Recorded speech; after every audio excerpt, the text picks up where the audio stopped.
As Ukraine continues to make small gains on various fronts across the east and south of the country, it's also battling a second, but no less aggressive front line in the form of Russian propaganda.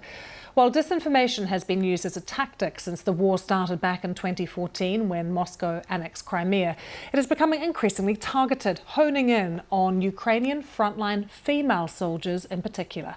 Olga Malchevska reports. Small steps on the road to recovery.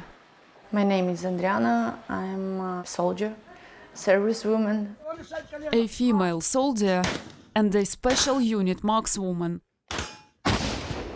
Adriana is one of the best-known members of Ukrainian armed forces. Her unit drove over a landmine last December.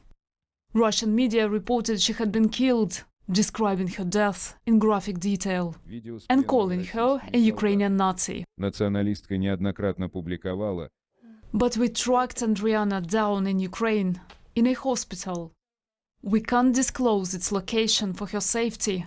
She's alive and not surprised by the Russian news.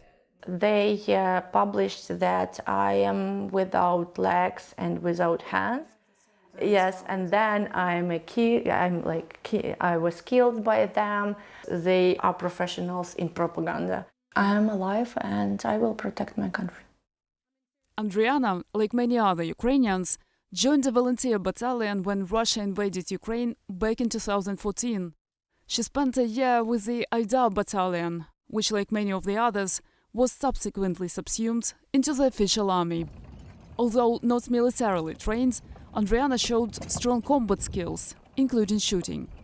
When you are on the front line and when you see a target, how do you feel about it? Is it a target or a person? It depends on the situation. Sometimes it's a person because they are people. But if it will not be for me a target, I will be a target for them. Думаю, что то русский. It's a scenario shared by many in this hospital. Here, there are worries about the costs of rehabilitation. It can cost thousands of dollars a month for each soldier. But for Adriana, the biggest concern is the impact on her family. She hasn't held her son for 7 months. 2 days ago, I was talking with him and he said me that, Mom, remember when we were in family and when we love each other.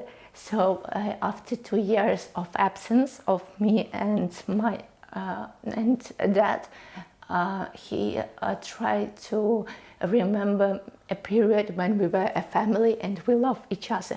And I tried to explain him that we now are a family and we love each other, but the period is such.